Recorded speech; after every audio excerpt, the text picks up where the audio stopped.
Welcome to The Ancient Way. I'm James. I'm Marlia. Okay, before we were rudely interrupted by a door. Just kidding. People be wilding out with I these know. doors. Oh, I know it. I know it. Well, we've already touched on creativity, innovation a little bit today. Yeah. Earlier. We made a fun little video for the pipeline. Yeah, it was a good one. It's like now we can really delve into it here. Oh, yeah, let's go talk for about it because he mentioned the spirit realm in the video. I couldn't help it, about man. as far as we could go with it. I was like, it's the spirit realm. And then you had your religious coffee cup. Golly, dude. But now we can fully delve into it. I was really being a Christian earlier on accident. Yeah. It just kind of happens. I just am, man. Yeah. I just am. You know? For the longest time, this is random. For the longest time, I couldn't call myself a Christian. Yeah. I could not. And I was running after the Lord. Uh-huh. But the thought of calling myself a Christian, had a distaste in my mouth. I know. I still have that. Yeah. Yeah. But the Lord used to tell me, this is how I broke out of it. He was like, tell people you're a Christian. I was like, no. Oh, yeah.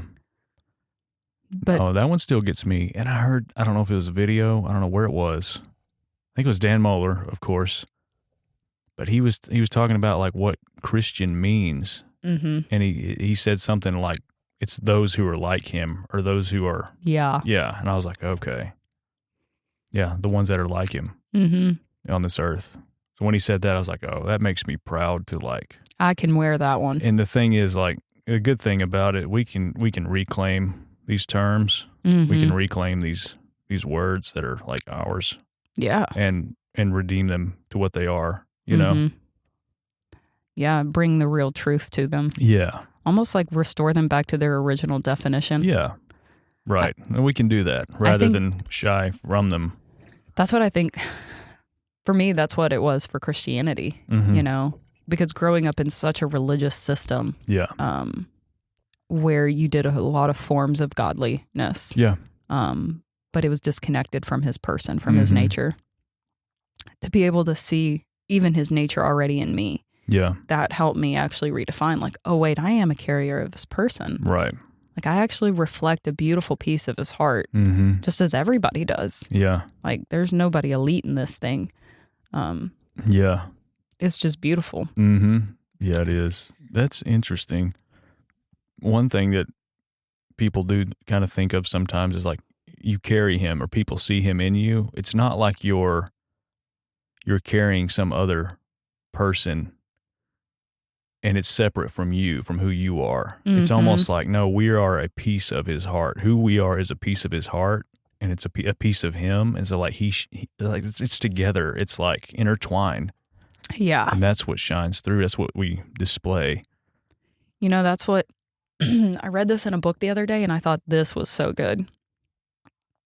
And the Lord talked to me out of this, like kind of helped me process it. But he said, do not copy or emulate others. Yes. If you do that, you will begin to reflect them, not the one whose image you were designed to reflect. Right. And it's, I mean, I know Paul says like, hey, copy me. Yeah. Which I think that's cool because it's like, hey, copy the God that's in him. Yeah. Like go after God that's within him. Yeah. Don't go after his actual person. Right. Or almost to imitate his zeal or like his connection. Yes. Really. But you don't copy. No. If you're copying even somebody else's, the way somebody else connects or the way that somebody else relates to God, you're still trying to form your image to theirs. Yeah. That's kind of exhausting. Yeah. Yeah. I think it's a key, like knowing who you are. Like stepping fully into knowing who you are and how you relate to him. Yeah. Because he wants to relate to you. Yeah. In how you were created to relate. And if like you're hungry for an aspect of that means it's in you. Yeah. Right. Yeah. Like for the longest time, I craved prophecy. Like I wanted to hear God's voice. I wanted the revelatory realm. Yeah. I wanted all supernatural experiences. But a lie that I carried was that my brain doesn't function that way. Mm-hmm. Like, because I was like, well, revelatory people are the real creative types. Yeah. They're the ones that get revelation. But the Lord snapped the lie off, and he was like, no, everybody carries the revelatory realm. Yeah. Everybody can see in the spirit, including you. Yeah. And I was like, whoa, it's just the way that I see it. Right. You know, like I can see into the revelatory realm. Yeah. I can have revelatory experiences. But the lie saying that I couldn't see prevented me from being able to actually experience it. Yeah. But then when that thing got snapped off, it was like, oh my gosh. Had some wild things happen. Fascinating. Yeah. Mm-hmm. Yeah. Oh, yeah. But yeah, I was the same way. Really? When I first started pursuing his voice, because what triggered me was I got a word from Anthony. It was extremely on point, and then I was inspired by all you guys who would give words to people. I'm like, they hear so accurately, like they're like communicating with him. He's talking to these people. It's like, I want that, and I started to pursue it like hardcore in work, like praying for.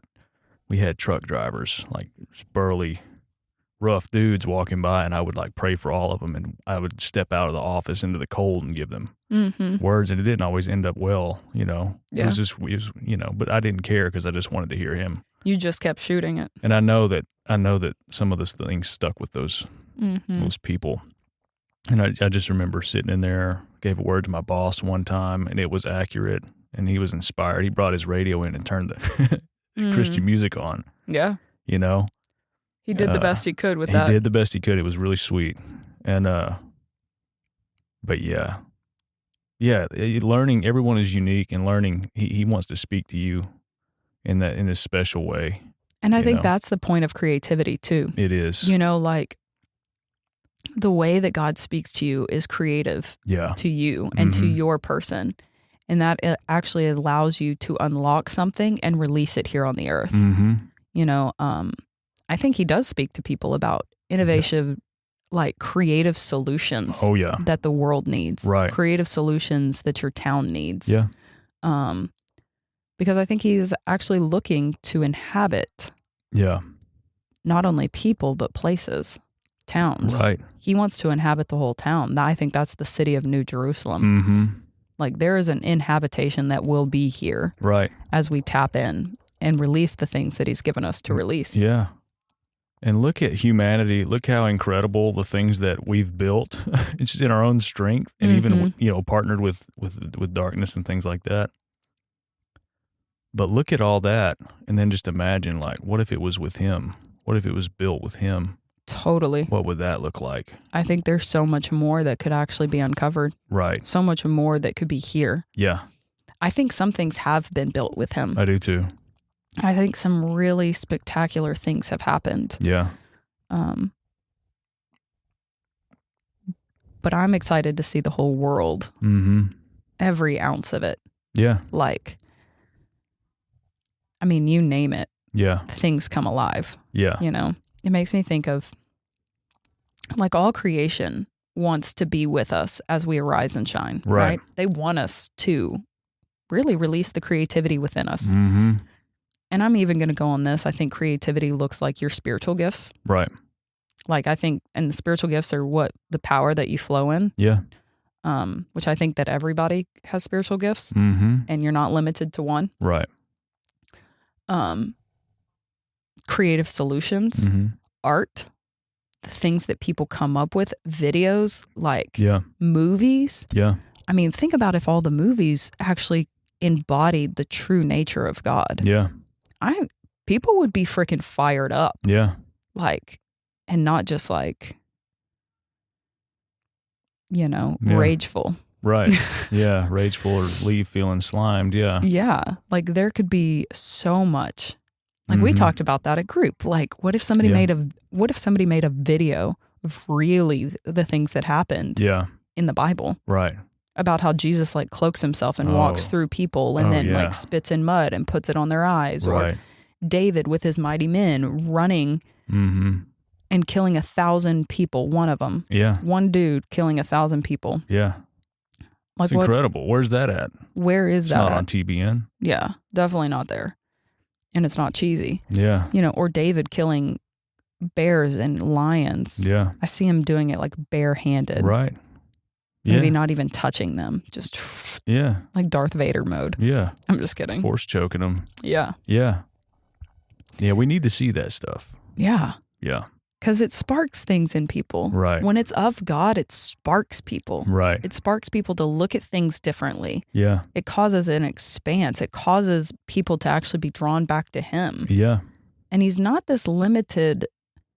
Mm-mm. He's much bigger than we even know. Right. Yeah. His love for us is much bigger than we even know. Mm-hmm.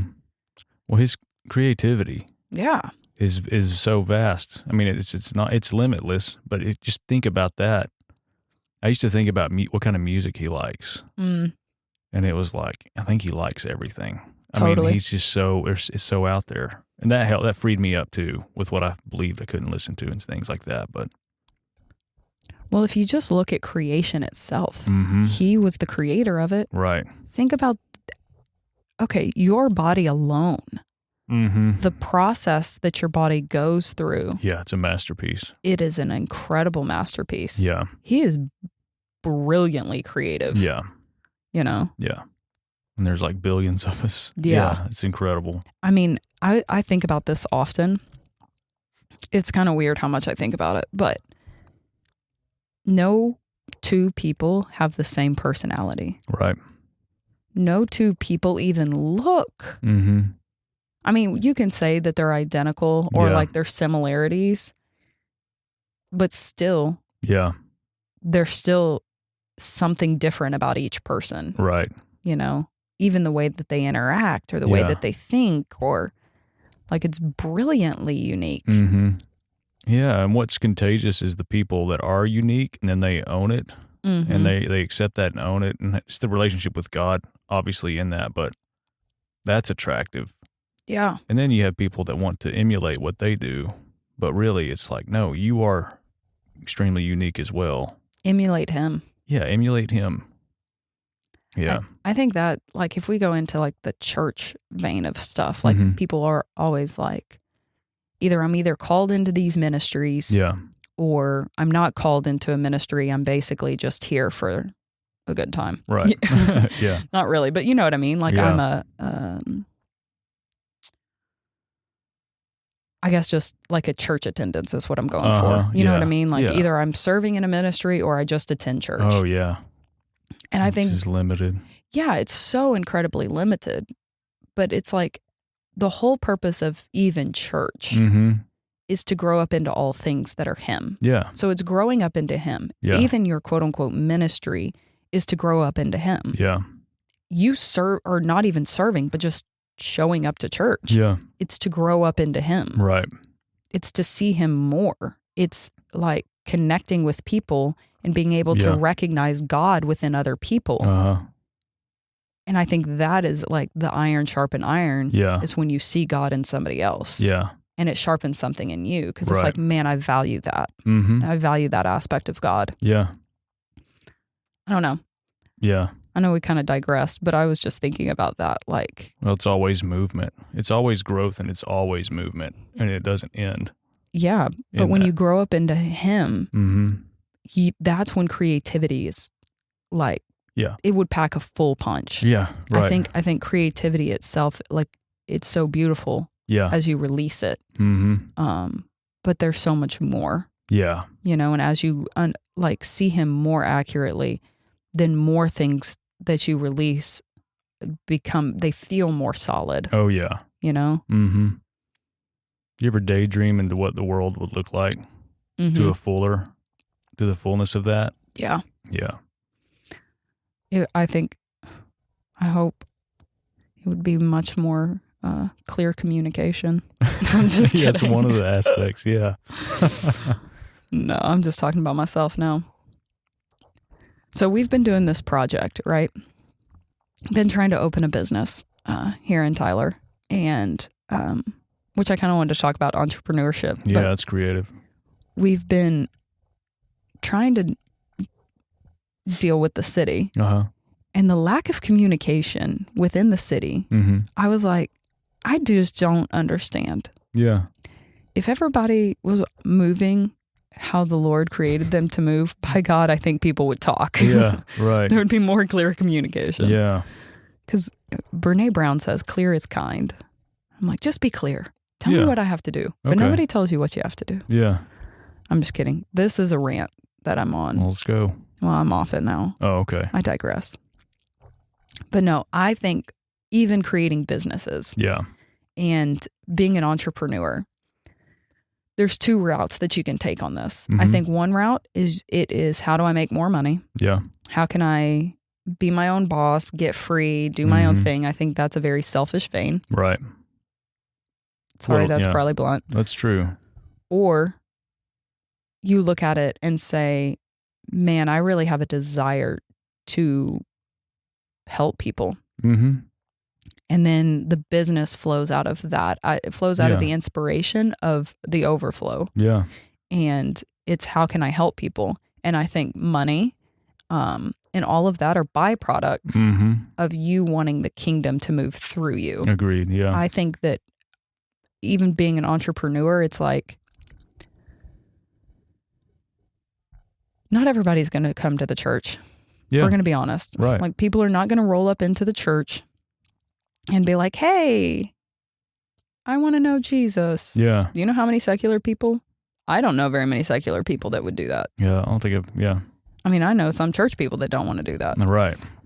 But when you own a business, you actually have space to connect with people that you wouldn't have connected to at church. Right. And you have space to actually release the true words of life and the true heart of your dad to people that are coming for your services. Yeah. But it's for them. Right. You know what I mean? Yeah. It's not so self-centered. Right. Well, even the act of building something with him, that alone, establishing something that's been established with him, like what does that do? That changes everything too. Yeah. You know? I think if you're owning a business or being creative, it's making space in your life for heaven to land. Yeah. And that could be whatever it looks like. I think sometimes with even jobs, we just get into the day in and day out, the rat race, the going, this is the process, this is just what we do.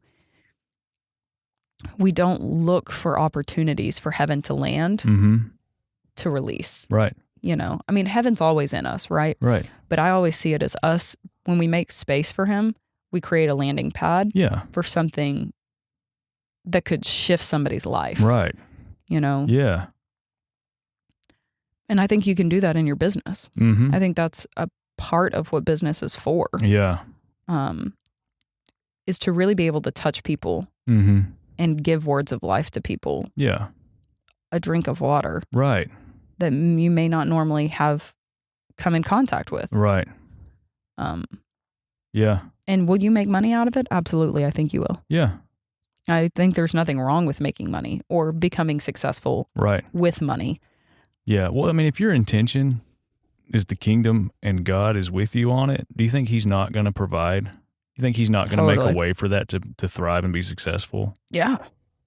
I mean, why would he? That is his person. That's who he is, and that's the point. Yeah. It reminds me of, there's a scripture in Psalm 37, right? Sorry, guys. But it says, it's Psalm 37:25. I've been young and now I'm old, yet I've not seen the righteous forsaken, nor his descendants begging for bread. He is ever merciful and lends, and his descendants are blessed. Yeah. It's like, okay, that's clearly his nature. Yeah. That's a part of him. He's always going to be lending. Right. He's all like, even if you have a creative idea, but you have fear of like, I don't know if I can step out into that. Yeah. Man, if the Lord is telling you to do it, you're not going to be begging for bread. Yeah. He's going to come through. He's going to provide in profound ways. Right. Yeah. You know, it's just not relying on your own strength to do it. It's like getting inspired from heaven. Yeah. And then following. Trusting him. Yeah. Yeah. Following the footsteps of your shepherd. Right.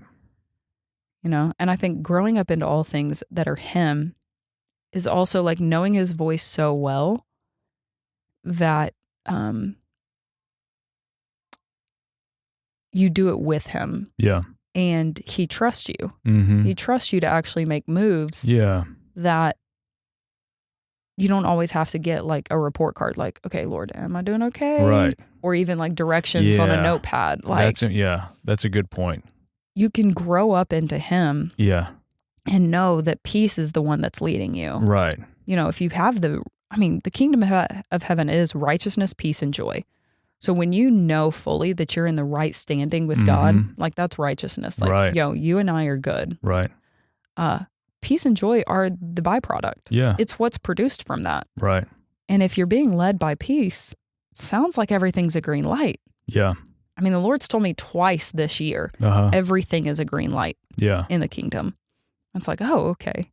So I don't always have to be checking myself, looking overhead, like, right. Are we good? Is this the right move? Yeah. Yeah. Yeah. I really like that. You can grow into a point to where he trusts you to make decisions, and he backs you on them. Yeah. How sweet is that? I mean, as a father, like I want Kyla to do that. I want her to make decisions, and I want to back her on it, and I want to trust her to, to do the right thing. Yeah. Why wouldn't he want that for us? I think he does. Totally. Yeah. That's cool. Because even in that, he is being formed within you. Right. You know what I mean? Like, I know Jesus said, I only do as I see my Father do. But I think it's what he had been seeing him do all along. Yeah. Because he was with him before the foundations of the earth. Yeah. So it's like, I only do the things that I know that are within his nature. Yeah. And when you grow up into all things that are him, you fully know. It's like Moses. He knew his ways. Right. He knew the things that, whoa, this is really going to bring value. This is really, it's not going your own selfish way. Yeah. It's going in the way of the kingdom. It is walking on that highway of holiness, I think. Yeah. And it's being like him. Yeah. Yeah. Being like him, I think, is creative. Yeah, it is. I mean, think of all the creative miracles he did. I know it. Yeah. Yeah. Well, I mean, we've gone into this just watching the things that he does. That's how you know his ways. Is creative. Yeah. Yeah. Some of the random stuff that he did, his reaction to things. Well, it makes me think, okay, like this. I'm kind of rabbit trailing, so hopefully y'all can all catch my thoughts.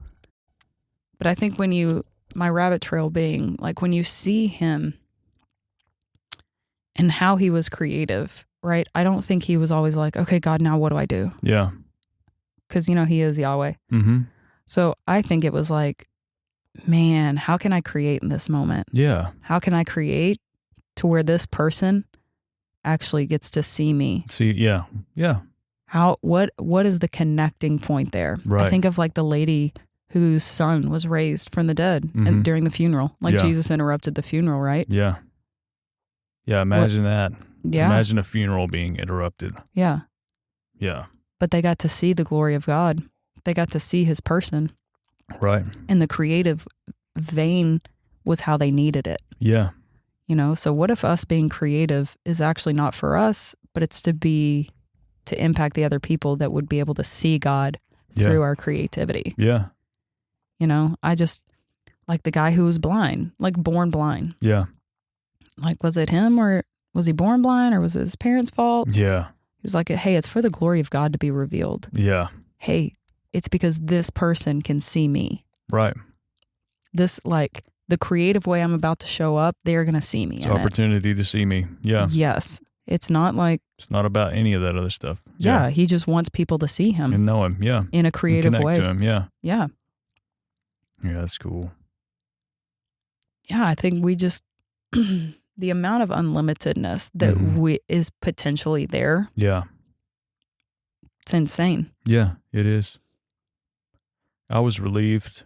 I've always done creative things, like wrote stories and a whole bunch of stuff as a kid. I never grew up. Yeah. Basically. You're like Peter Pan? I'm like Peter Pan. Yeah. Yeah, that's a new nickname. Definitely, though. But I used to pursue all this stuff, in my own flesh and out of selfish ambition. I used to pursue this stuff, but it's weird because it was a commingled mixture of my like creativity, what he placed in me, you know, in my heart, but it was also me trying to attain it in my way. But I was so thankful when I finally found out. I had to like give it all up and surrender it and be like, forsake it, that and everything else, in order to connect to him first and be like, nothing else matters except you. And that's what I'm seeking. Then later on down the road, he's the one that brought it back around to me of like, okay, now these things in your heart, I put them there. Now let's go fulfill them together. I was like, oh, thank you I was so thankful. I was like, oh, so those things are there that I love to be fulfilled for a reason. He's just like, yeah, I put them there. Now let's go. Because if you had continued in your own strength, it would have limited the expression of his nature. Right. I think that's where the surrender thing comes in. We think we have to surrender things because he's going to just rip them from us and right. Tough titty, said the kitty. Yeah. You know, like, yeah. And you're going to have to, you know, do the ministry thing or something. Yeah, Yeah. something weird. Right. Or it's like, oh, if I continue in my own strength, one, it will destroy me. Right. Because it will bring a curse upon me. Yeah. Yeah, it is. Like it's Jeremiah 17, like cursed is the man who trusts in man. Right. Like who tries to do things in his own flesh. Yeah. Or like blessed is the man who actually relies on the Lord. Yeah. It's only in the Lord are things unlimited. Yes. Like we were talking about this thing kind of struck me the other day. We're reading Two Trees in the Garden. And he talks about how like, you know, you have your soul, your flesh, and then the spirit realm, right? Yeah. If you only operate and try to heal your soul, like, and I started to see it like, even the good work that you do to heal the soul wounds and to heal emotional wounds and to kind of process that, it's like psychology and counseling can only take you so far. Yeah. Even with, you know, processing your nervous system and, you know, there's definitely scientific aspects of that. Yeah. And I'm not against that stuff. Right. But I was seeing it like, no, those things will actually still cap you. Yeah. If you're only trying to heal your emotional wounds without joining the Lord. Right. Right. If the Lord's not invading that space and doing it with you. Yeah. It will only take you so far. Yeah. You have to look at the spirit side of things. Yeah. And what misconceptions you're holding on to about God. Right. Because I think that's where everything, even emotional wounds, the trauma, it bleeds in a narrative of a lie. Yeah. And how you relate to God. I think that was the poison of the fall. Yeah. I actually woke up thinking about that this morning when Jesus said on the cross, like, my God, why have you forsaken me? And I believe, this is what I was thinking about. The reason he said that was the very last thing that he said was because that was the last aspect of Adam that he was swallowing up. Yeah. That was the curse that he had took within him. That was the very last part of feeling alone. Yeah. And that's why he declared it. Yeah. It's not that he actually thought God was forsaking him. Right. He was actually giving voice to what Adam believed about himself. Yeah. That God had forsaken him. That's right. And then he was like, hey, it's finished. Right. I mean, those are literally the next word. It is finished. And it's like, okay, so the curse says I'm separated. Yeah. That I have to do these things by myself. That I have to work something out in my own strength. My creativity is dependent on what I do. My ability to be successful is dependent on me and how much I hustle. You know? Yeah. Versus, hey, you can lay that thing down and actually just take on the strength of the Lord. Because that's where it's going to be unlimited. Right. Yeah. I think that, okay, again, small rant. I'm going to get off. I promise. I'm going to stop talking about this. Go for it. But even with entrepreneurs, right? Yeah. So business-minded people or people who want to be successful, they're like, man, I got to hustle all day. It's like, what the flip? That's exhausting. Right. I mean, I had that mind very early on when I started training people. I guess it was like 10 years ago. And I was like, okay, yeah, we've got to hustle. I've got to like make sure that I'm connecting with people and da da da da da. And literally the Lord told me, he said, stop doing it. He said, I will bring every single person to you. Yeah. Stop doing it. Right. So I did. I never advertised. Even when we opened our gym, Elevate, I didn't advertise. The Lord told me specifically, do not advertise. Yeah. And I was like, well, how are we supposed to get people? Right. But he brought them. He brought every single person. He brought the connections. Dude, there are so many times that he has trained me to not try and force something in my own strength. Because I've seen him come through. And that's what I think even discipline, quote unquote, or training is he shows you his ways. He's like, hey, wait, just wait. Look at it. Boom. Look at me. Boom. Yeah. And it's like, you don't have to force a thing. No. I'll talk about this monetary, right? Because most people are like kind of hung up in money. Sure. There was a point when we opened Elevate, we were mad successful. Yeah. Which is weird in a small town. But there were a couple of months where I was like, I don't know if we're going to afford, like if we can afford our bills. Yeah. Because just if anybody has ever owned a brick and mortar, there's a lot. Yeah. They make you pay a lot. But I kept telling the Lord, I was like, I don't know if we can do it. And he would say, wait, watch me. Dude, I would end up having 3 people come in and all buy memberships. Yeah. Or want me to do like personal training, which was way more money for me. And it was just like, if I had forced myself and tried to spin, you limit it. Yeah. I really believe I would have limited what God was trying to bring in. It is a curse. Yeah. Because then you're just spinning on a hamster wheel. Right. Versus like, actually wait upon the Lord. Bind your hope into him. Yeah. And watch situations just kind of fly open. Yeah. You know? I mean, that's his ways. That's one of his ways. I love that. But even that, I feel like that's creative. That's a creative way that the Lord will show up for you. It's not just limited to, I mean, I'm here for all of the revelatory experiences. Right. But I think that is even unveiling his nature, unveiling his person. Yeah. To me, that's revelatory, or, at least a creative miracle. But yeah, that's funny. It's a good example. I remember in school having to take classes on like advertising and marketing.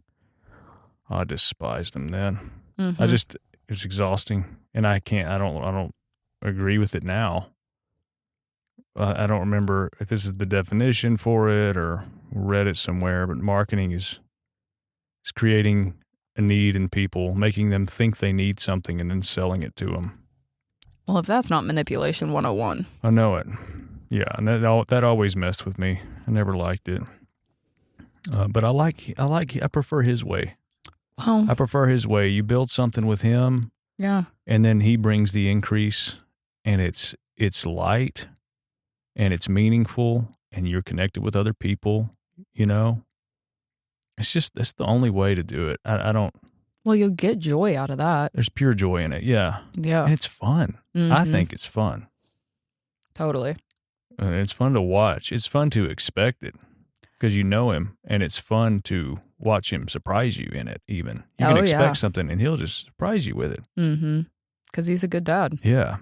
It makes me think, like, Jesus had the worst marketing plan in the world. Like, he would roll up to a place, and then, everybody would be following him. Yeah. And then he's like, hey, you only want me for my hand. Like he would say something super offensive that would make people leave. Yeah. Like the rich young ruler, like he kind of called him out on it. Right. Or the guy who like needed to go bury his dad. Yeah. He's like, you can't have any part of me. That's right. If you're not willing to let it go. Yeah. Like that's not good marketing. No, it's not. Yet who he is has actually infiltrated the hearts of so many people for Mhm. thousands of years I look continually. at it, the evidence is everywhere. Yeah, and that's crazy to think about. Mm-hmm. Yeah.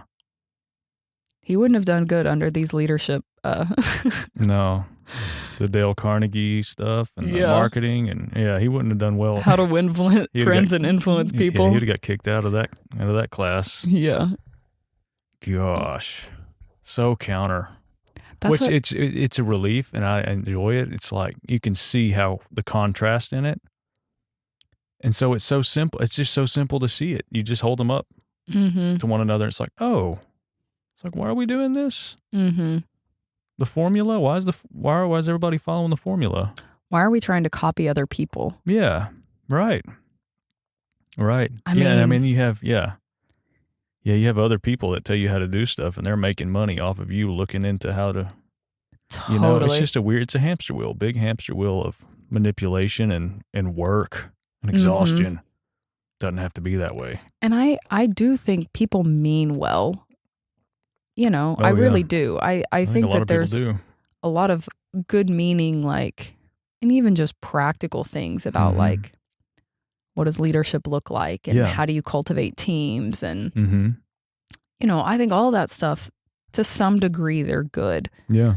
Well, But- it goes back to like psychology. Like it caps you. You only go so far with it. Yeah, you can only go so far. Right. Versus, and I think that, especially if you're like trying to cultivate a team, right? Mm-hmm. And if you're an entrepreneur, I'm kind of just jumping into the business realm because Yeah. that's like my experience. Sure. But, and you're trying to cultivate a team, but if you're doing it in the ways of the world Mm-hmm. or doing it in your own strength, it becomes heavy. Yeah. It becomes something that doesn't feel like you're all moving together. Mm-hmm. It becomes like you then have to manage people, Yeah. or it becomes a burden. Yeah. And then, Yeah. Burden. That's it. yeah. And it's like, why would you want to do that? And I know, like, in some businesses, like, you don't get to pick. Yeah. When I owned my own business, I got to pick who I Yeah. wanted to be on my team. Right. But even that, Yeah. it's just interesting. Right. Huh. Oh, I had something and I forgot. It's just a forgetful day today. A little Tell bit. you what, it's because it's a Monday. Yeah. Yeah. James is having a Monday. Yeah. It just makes me think, like, anything you do, right, creatively. Mm-hmm. And I'm not just limiting to arts. I'm not limiting to like drawing. I think that kind of what we were talking about on the video for the pipeline is like anything that's innovative, which Yeah. is just a new idea, Mm-hmm. something that you're It's taking. originality. Yeah, something that you're taking from the spirit realm Yeah. and bringing it into a material realm. Mm-hmm. You can join with the Lord in it. Mm-hmm. I think that there's so many things that you can take from the spirit realm and bring them in, Oh, yeah. And I think that's what a creative idea, I think that's what an entrepreneur is. I think that's what an innovator is. I think, Yeah.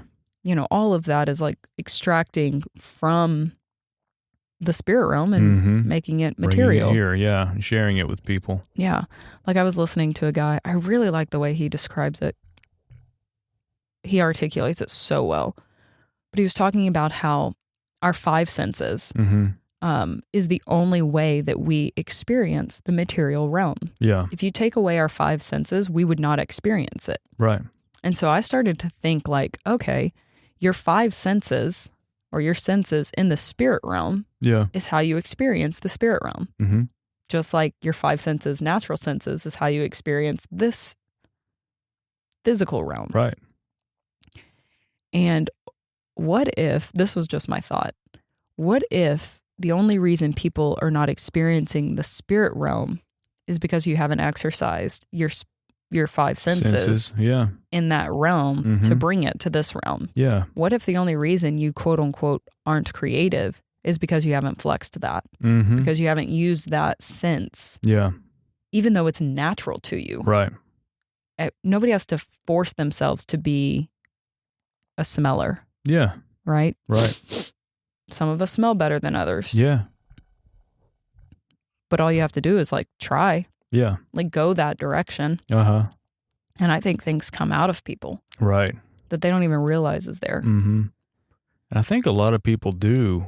I think a lot of people do see what's in the spirit realm, but I think the trick is bringing it here or initiating it or acting on it. Mm-hmm. A lot of times, I think there's a fear of it because there's risk involved. It's vulnerable Mm-hmm. to create something or to share something here, but there's definitely risk involved. Yeah. Or risk of feeling or looking stupid or like fear of man, all that stuff comes into play. But I think a lot of people, I think more than we know, like are seeing it and have these ideas and have these dreams and see these solutions to problems. Yeah. They just don't do it or Yeah. don't know that they can or aren't inspired to do it or, Mm-hmm. But I think more than not, people have these things. I don't know anybody that's not. Yeah. Like if I actually step back and see the people in my life, I see how every single one of them is creative. Right. To some degree. Mm-hmm. Whether it's like your craft of teaching. Yeah. Like I have nothing but teachers in my family. Mm-hmm. I guess that's just what everybody wanted to do, that and be a pastor. Yeah. That's like the two things. But even that's a craft. Right. That's a craft that you can create, that you put your own spin on, that you can develop to bring life to people. Yeah. Or honestly, like being a receptionist. Yeah. People could see that as like a very meaningless work. Like, I'm just the slave of somebody else. Mm-hmm. But the way that you could interact with people could be much more valuable than if somebody else, like you can bring a creative way of bringing solutions to things. Yeah. That's right. I don't know. I think that you can extract true creativity in anything you put your hand to. Mm-hmm. Yeah. Anything. I agree. Because I don't think anything in our life is separated from God. No. Like nothing or everything that is quote unquote secular it's not secular. It's not secular. Right. It is the kingdom. Yeah. It has kingdom potential. Yeah. Everything does. Yeah. I agree. Yeah. But so if you could create something and bring it into Tyler, Texas, that would enhance this whole city, what would it be? It would be it would be something to, see, can't really describe it. The opportunity or the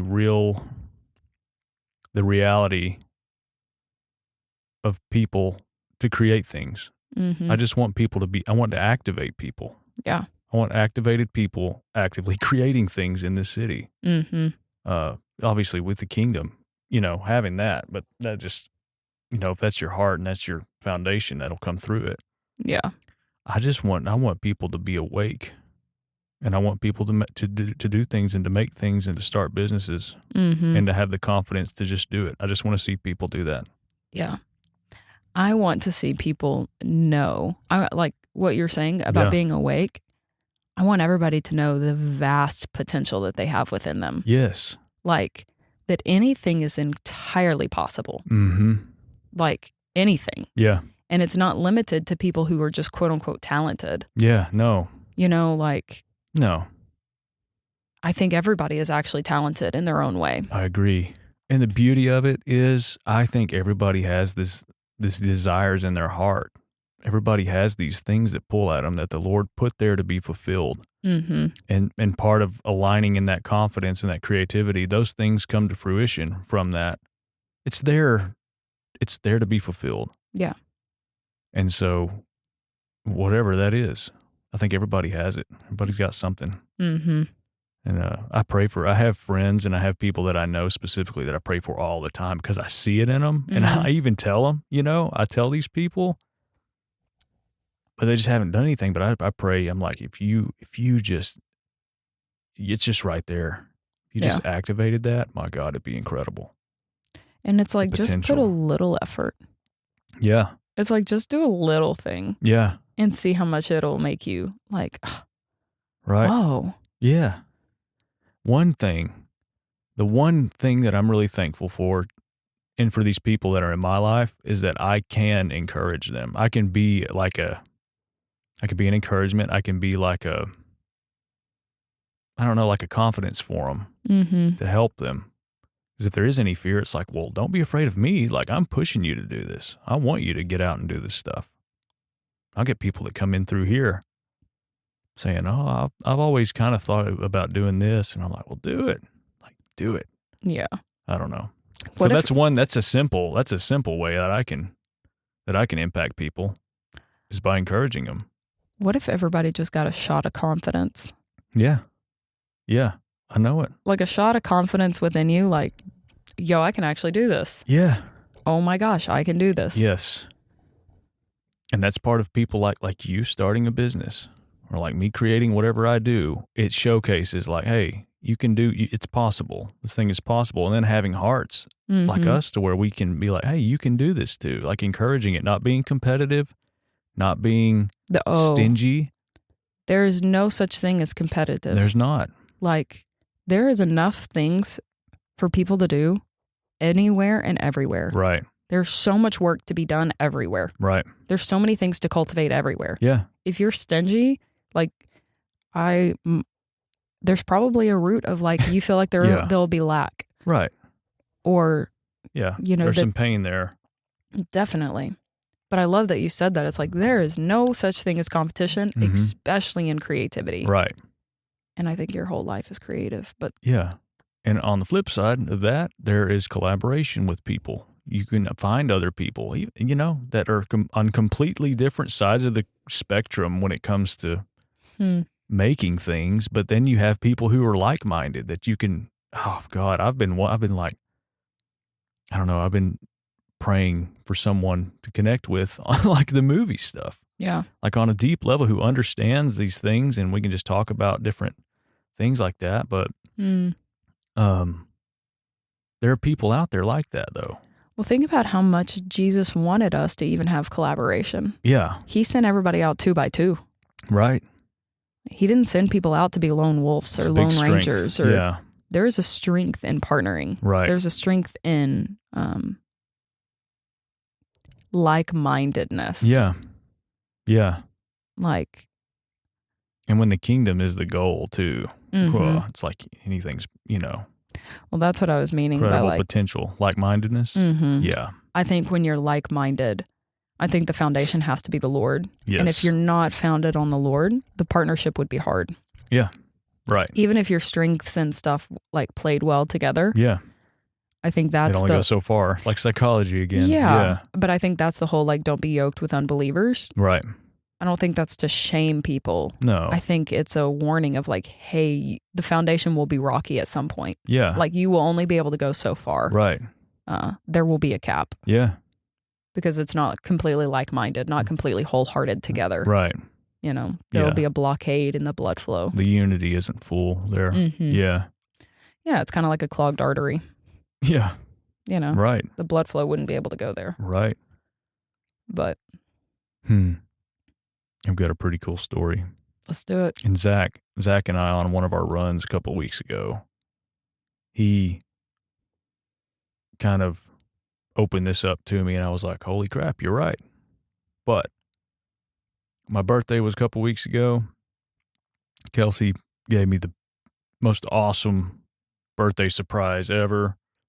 She put it in her GPS, and we were going to some crawfish thing, you know, on the outskirts of town. I don't like crawfish. It was kind of an obligation, like, well, I'll go, I'll eat it, and it'll be okay. She's kind of going with the flow. She put it in her GPS and everything. Well, then she flips the blinker on and turns into Buffalo Wild Wings, and I'm like, oh my gosh. She said, we're going here. It's like, surprise, no crawfish. I was like, oh, bless you. What a pleasant surprise. What a great birthday party. I walk inside, and like all of my old best friends are in there at the table. Sweet, and dude. It just blew me away because I didn't expect it. It's hard to surprise me. Very touching. Well, you know, I'm into this movie making stuff. And years ago, me and my old friends, we would all, like at youth camp, every year they had a video camera, and we were tasked with making a movie, which I always love making movies. And these are some of my earlier works, but like we would come up with stories and film them and do this whole movie every year. And they were just like my pride and joy. I loved them so much. It was the funnest thing in the world to me. And so I think we had like 3 of them, and they were always funny. You know, comedy like precedes the serious stuff, the good stuff. Comedy's always a good entry point. But the night that Kyla was born, and I had been up to that point, I was struggling with my creativity. Like, am I supposed to be doing this? Because there's no options for it. There's no, I've tried, fell on my ass, it hadn't worked out. The night Kyla was born, all of my movies burned in a fire at my friend's house. Their house burned down, and all the movies were in it. And so I took that as a sign of like, James, it's time to grow up, quit being a child. Like all your creative child stuff is gone. And now you're a father, so get serious, Yeah. And then I started going to school. When I took the advertising and marketing classes, all that stuff. And I forsook all that stuff. So I come to find out at my birthday party, we're sitting there talking and everything. One of my friends is like, oh, hey, by the way, guess what I found? I'm like, what? He said, I found all the movies.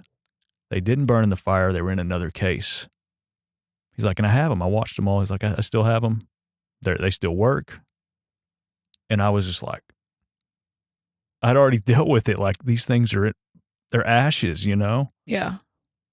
And I was telling Zach this on our run, and Zach was like, well, maybe, he said, it's redemptive. He's like, you thought they were gone and they're not gone. I don't know. Zach, he worded it very well, and I was like, oh my God, you're right. He has such a way with words. It makes me mad. Yeah, he does. Because it was the day after that birthday party, I was telling him about it on the run. I was like, and this happened, and they said my movies they weren't gone. I had them after all, and it was just really sweet. The way that God has, he's given me these little tokens of creativity through my life. Specifically with what I love to do. It's very sweet. And I remember, this is one more thing, I could have intertwined it. When I was like 18, graduating high school, I prayed to be in my first movie by the time I was 28. And it happened completely against my will. It wasn't me pursuing it that happened. It just was an opportunity that came on my door. And the first scene ever in a movie that I'm in an asylum, and there's an old gospel song playing, and the lyrics are, I have given my life to Jesus. And that's my debut. Shut up. Yeah. So that's another token of like, one was like I prayed for it, I asked for it. Before I was 28, for some reason, he gave it to me. Before you were even really a Christian. Before I was a Christian, and he stamped his name on it. It's just like those little things. But realizing that it's all, yeah. Now I can really see it all. And it is from forsaking it and then pursuing him, and then him being like, all right, now let's go tackle this stuff together. Yeah, you let it get swallowed up in the fire. Yes. Right. Yeah. You let it go. Yeah. How cool, though. Yeah. I love that, because it's like the Lord will stamp what you're really created to be. Right. And to flow in. The Lord will always stamp it. He will. Yeah. And now, just my track record with him, and then creatively, just even when I write anything down and I'm just speaking with him or anything like that, I don't know. I have his stamp of approval. Yeah. And so I do operate out of confidence. I'm not scared of people anymore when it comes to making things or even sharing, anything I make.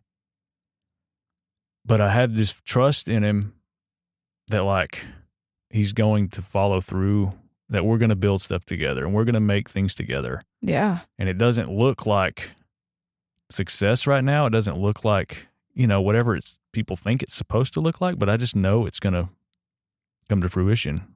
Yeah. I just know it. And so that allows me to peacefully make what I want to make right now. Well, rest and just do you. Yeah. Like, and you enjoy don't the have process to, of it. Yeah, you don't have to project the future. Right. You just get to be in the present. Yeah. Because you know everything else will happen. Mm-hmm. Yeah. And not having millions of dollars, it forces you to be more creative, and it's actually more fun. That's so true. But yeah. Yeah. That's scripture in Psalms. It's one of my favorites, and I don't even know it. I don't even know what number it is. Delight in the Lord, and he will fulfill the desires of your heart. Give you the desires of your heart. Give you the desires of your heart. And there's another one somewhere, but yeah. Proverbs 3, like, trust in the Lord with all your heart and lean not on your own understanding. Yeah. In all your ways acknowledge him, and he's going to direct your path. Right. It's like, I know it's been a refrigerator scripture, but it's profound. It is. Like, yeah. Yeah, it is profound. In all of your ways acknowledge him. Mm-hmm. He's going to direct it. And the only reason that you're afraid of him directing it is because you think he's bad, or that he's going to be mean. And, you have to respect the meanness. It's like, that's jacked up, dude. I like acknowledging him in all your ways. Mm-hmm. I've told somebody recently, they were talking about their business and stuff, and how it was they were concerned about different aspects of it, and I was just like, well, invite the Lord into it. Any aspect of your life, invite him into it. If it's business, give him the keys to it.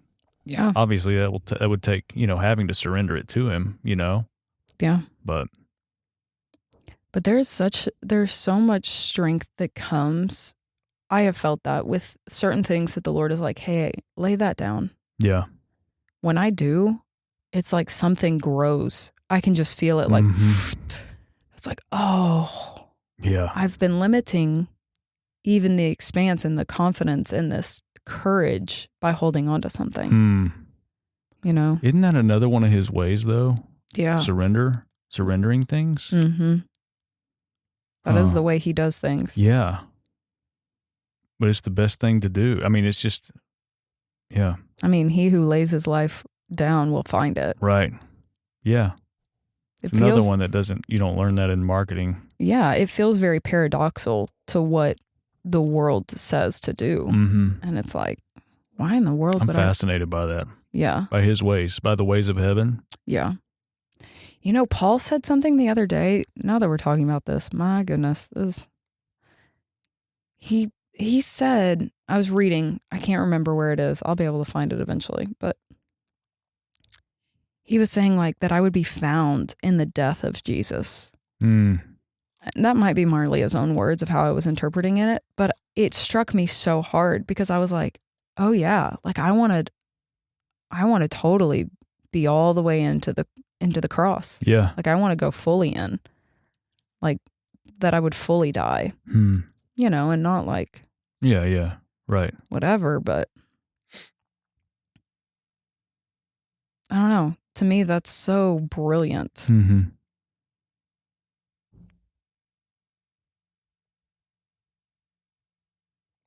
Yeah, that's fascinating. But when you do, I guess, follow him, whether it's surrendering something or whether it's ceasing to do things in your own strength and trusting him, like, it's not for no reason. He pulls through on his end, and it demonstrates the reality of heaven in this world. 100%.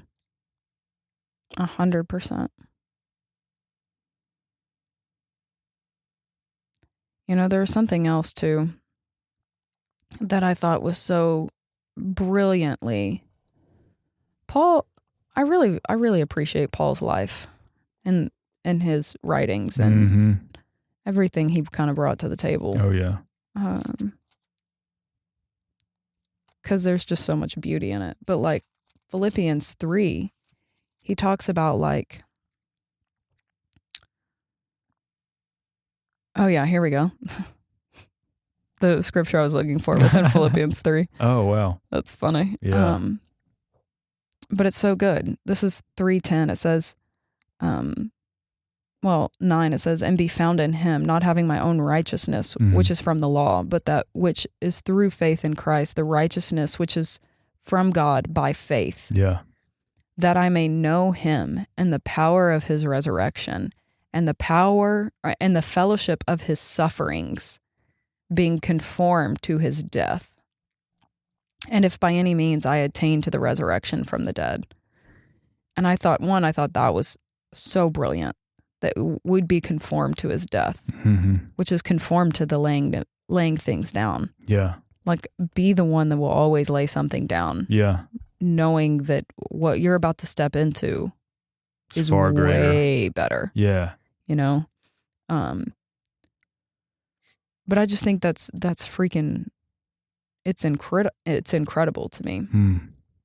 But he also goes on to talk about, like, in 3:1, he says, for me to write the same things to you is not tedious, but for you it is safe. And I wrote this down because it jumped at me that the fundamentals of Christianity is safe for you. Yeah. It protects you. Right. He goes on in 3 to talk about, like, to have no confidence in the flesh. Yeah. And it's to truly know him and to be one with him. Right. Like, those are the fundamentals of Christianity that will protect you in all of your ways. Yeah. That is, I don't know, for me, it was just like repetition of a topic, or if you hear the same thing over and over and over, there's something that the Lord wants you to see, that there's safety in it. Yeah. Like, if you're hearing a theme that comes over and over and over, there's something there. There's a fundamental that the Lord is wanting to lay so solid within within you. But that was for me. That was like, because the Lord's been hitting something so hard for me lately. But the Lord was like, no, it's the fundamentals. Yeah. We're in the fundamental. Right. And just because you're learning fundamentals over and over and over, it actually means you're getting sharper and sharper and sharper. That's what all NBA players do. Yeah. They stay with the basics. They stay with, look at before a game. Yeah. How many people, just because the NBA is my realm, they'll sit there and shoot a shot over and over and over and over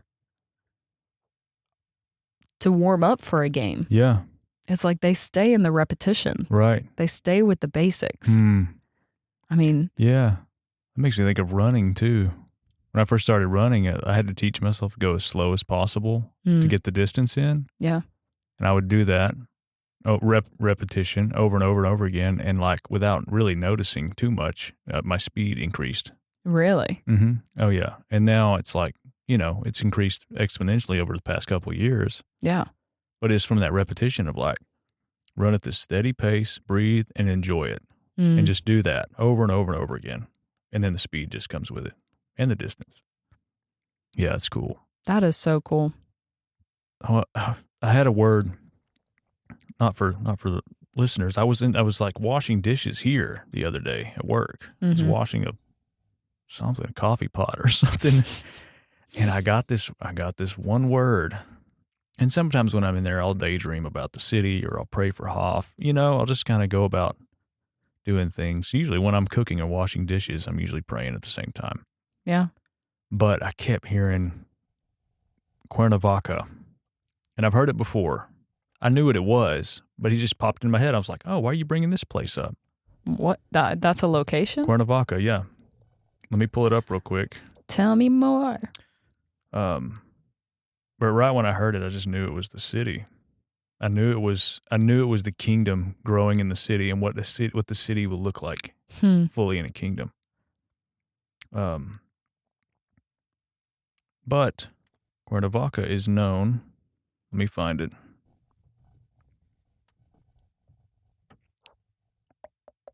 It's a capital in Mexico. Really? Bear with me. Oh, there it went. Okay. The city is nicknamed because the weather apparently stays spring all year round. Just perfect weather. It's known as the city of eternal spring.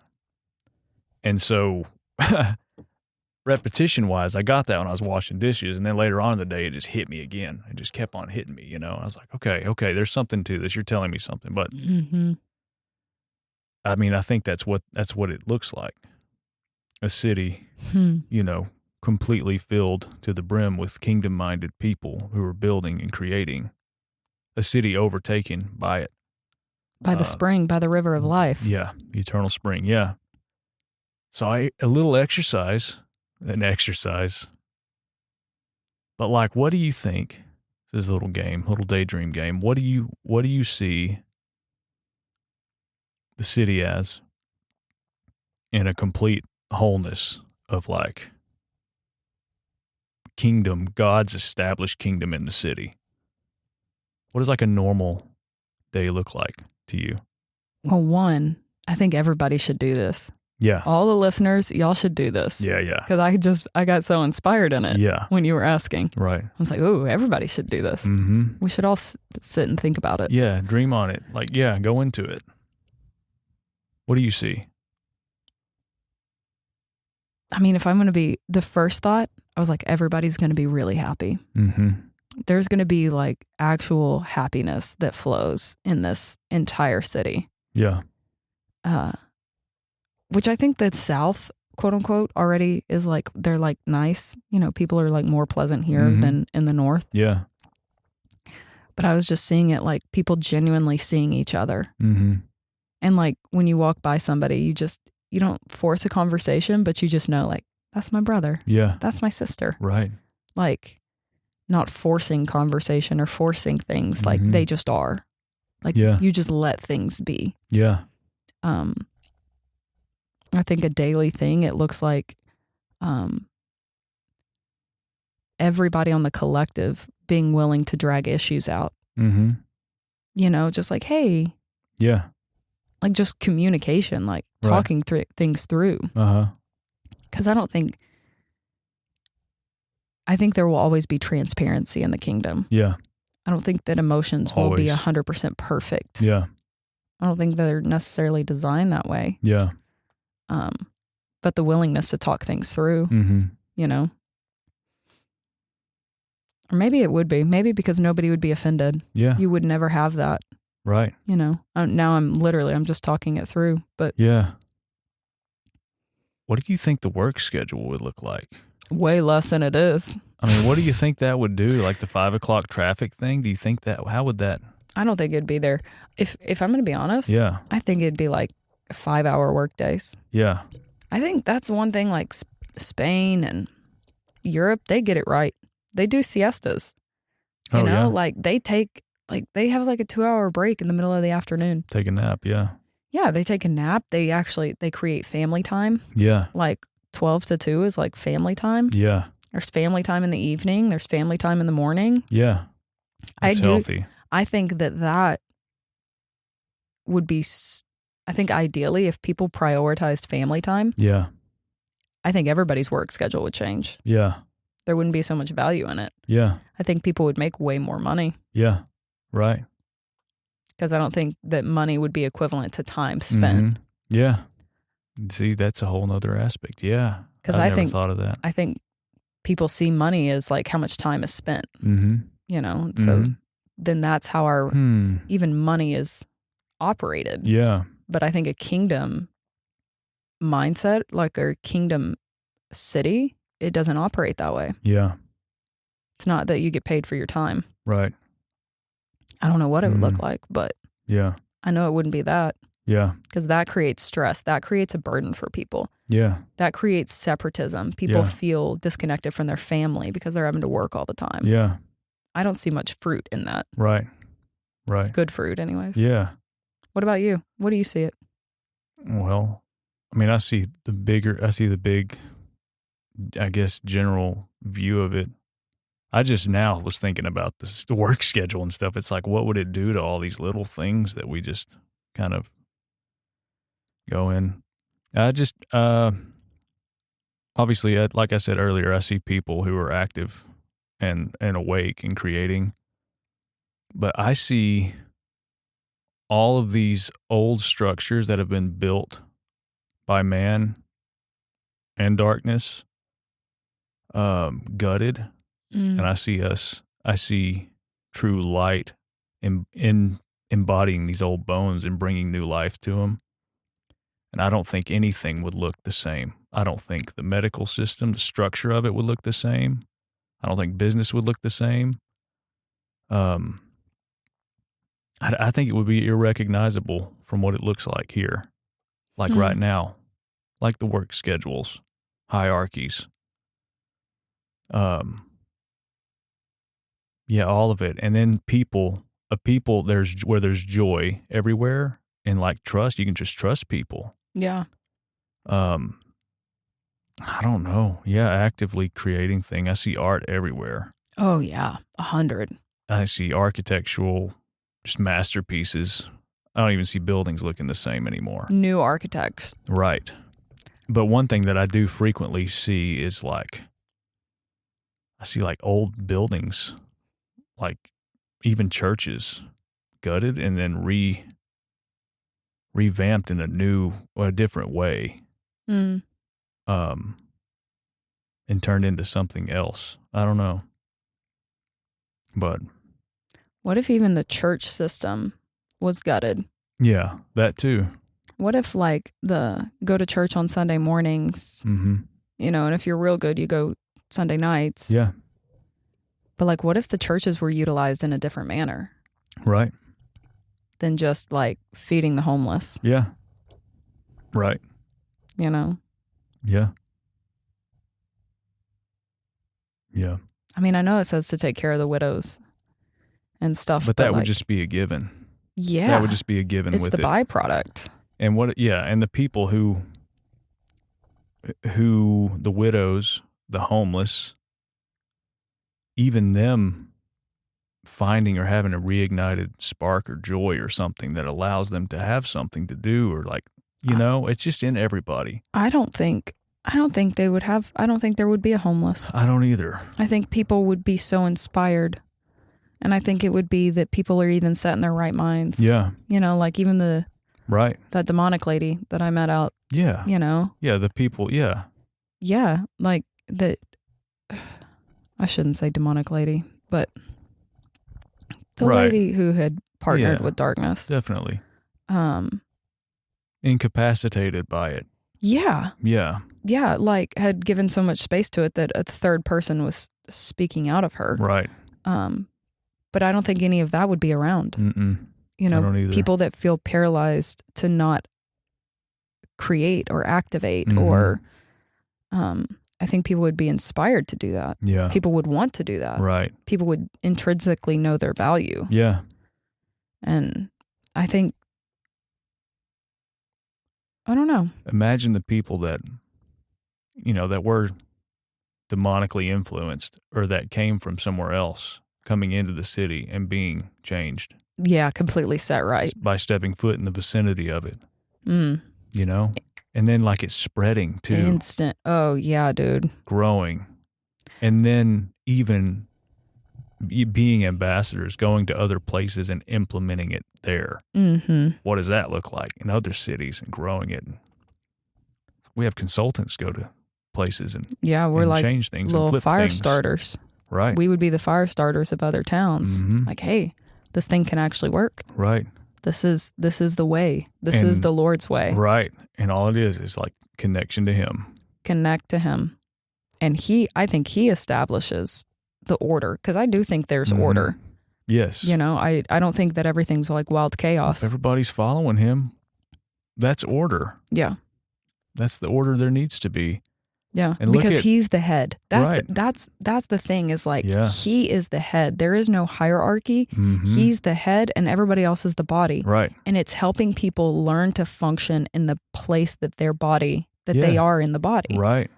And I think that's what a whole city could be revolutionized is if they see that they have a place in the body. Right. They have a place in the city that doesn't have to be dominated by status, by who's who, by how much money do you have. Yep. I think people would be way more generous. Yeah, I do too. And not to just the causes that get them tax write-offs. Right. Yeah. And I think that old system, that old status and the hierarchy is dying off. I really do. I think it's dying off. And then the ones who are connected to the Lord and growing the kingdom, I see that spiraling and growing and inspiring other people. I just see it as contagious. Mm-hmm.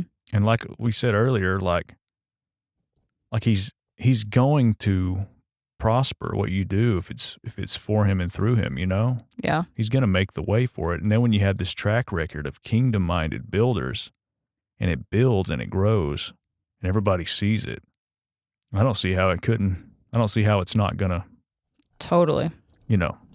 bust the cap off. It makes me think of, I'll have to find it, but there is the very first time that the Holy Spirit coming upon somebody was mentioned in the scriptures was with the craftsman in the Old Testament. The very first time, I'm going to have to find that scripture specifically. We'll find it. Because to me, it's like, that's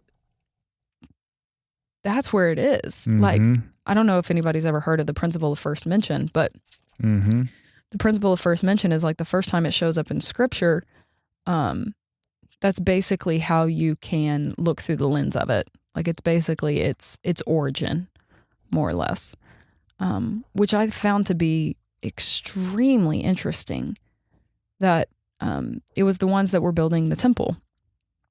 And the craftsmen, it said that the Spirit of the Lord came upon them. And to me, that is brilliant. I'm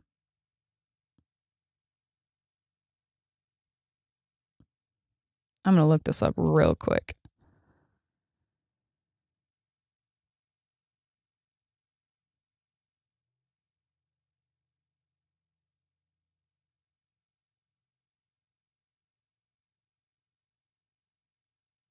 All right, so I believe it's Exodus 31. I'm going to pull it up if that's all right. Do. Mana. Anybody else know that song? Just me? Okay. So it says, then the Lord spoke to Moses, saying, see, I have called by name Bezalel, the son of Uri, the son of Hur, of the tribe of Judah, and I have filled him with the Spirit of God in wisdom and understanding, in knowledge, and in all manner of workmanship, to design artistic works, to work in gold, in silver, in bronze, in cutting jewels for setting, in carving wood, and to work in all manner of workmanship. And I have appointed him, some other guys, that they make all that I have commanded you, the tabernacle of meeting, the ark of the testimony, the mercy seat that is on it, and the furniture of the tabernacle, the table and its utensils, the pure gold lampstand with the utensils, the altar of incense, the altar of burnt offering and its utensils, the laver and its base, the garments of ministry, the holy garments for Aaron the priest, the garments of his son to minister as priest, and the anointing oil, the sweet incense for the holy place. According to all that I have commanded you, they shall do. Yeah. Put that in context. The tabernacle represented the place that the Lord inhabited. Right. It was the only place on the entire earth that heaven and earth collided. Yeah.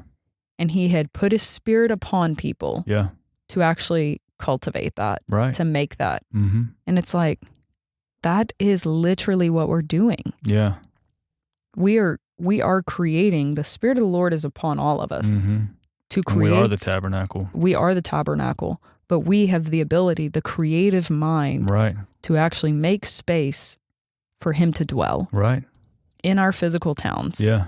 Him walking amongst the town. I think that is 100% possible. Because it's the place he inhabits. Yeah. I think all of us in this entire town could have a profound experience with the Lord Jesus in the physical realm. Right. Yeah. By us creating. Yeah. Agreed. And making space. Yeah. And some of us that don't make space. I think he's still going to show up to people. Right. Makes me think of that Isaiah, just pulled it up, Isaiah 65. Yeah. That Daniel talked about 2 Sundays ago. Isaiah 11? No, I think it was 60 something. Are you talking about the sevenfold Spirit of God? No, about the Oh. The lion shall eat straw like the ox. Oh, yeah. But that's what it all made me think of. Yeah. All those contrary, but the kids playing with snakes or something, and they will not, they won't bite them. And yeah. That's it too. Anyways. Yeah, it's Isaiah 11. It says, the wolf shall dwell with the lamb, the leopard shall lay down with the young goat, the calf and the young lion and the fatling together. A little child shall lead them. The cow and the bear shall graze. Their young ones shall lie down together. And the lion shall eat straw like the ox. The nursing child shall play by the cobra's hole. And the weaned child shall put his hand in the viper's den. Mm-hmm. Yeah. Yeah. So that's like, that's it though. That's the whole town. That's like our whole life. Mm-hmm. I think as we were saying earlier, growing up into all things that are Him. Yeah. That is what we're moving to. Right. That is what we're growing into. Right. Everything coming back to oneness. Yeah. Being one in Him, creation, awakening to who they really are. Mm-hmm. You know? Yeah. And that's it. That's kind of the mandate. What if we even just redefined the animals? Yeah. So, we have Tyler Zoo, right? Right. What if the animals just they got to roam wild again and they got to be with us? Yeah. They weren't locked in cages. Right. But they got to dwell amongst us because nobody was afraid of them. Yeah. Yeah. Imagine going to a petting zoo with a lion. Just walking around. Just because you could. Yeah. Because you knew. The absence of fear and a fully. Yeah. Yeah. Right. I think absence of disease. Absence of the fall. Yeah. Yeah. The entire fall being just swallowed up. Right. Disease, sickness. Mm-hmm. I think that's why we won't need hospitals. Right. Right. We just won't. Yeah. Because there's nothing there. Right. I think it's possible. I do too. I think it's going to happen, to be honest. I do too. And I know everybody's like, well, not in our lifetime. Why not? Why not? Yeah. Things are rapidly accelerating everywhere else. Right. With all the crazy. Yeah. Why would the Spirit of God not I know it. come alongside? I think, yeah. Well, it's a good question. Why not? Mm-hmm. Yeah. And it's good to go into it. Dream on it. Look at your own life in it. Yeah. Like, what does a fully kingdom-filled life look like? I think the biggest thing, it doesn't look like you looking out for you. Yeah. That's right. You're just not self-conscious. Yeah. You're not worried about what will I get out of it. Mm-hmm. But it's like, what can I give into it? Yeah. Right. Anyways. Well. It was an interesting one for the day. Yeah. Yep. Didn't fully expect to go into all that, but we did. I enjoyed it. It's good. Yeah. Well, all right, guys. Thanks for listening. Stay tuned. We're going to have some guests. We're trying to line those up. Mm-hmm. I'm pretty excited about some of these. Oh, yeah.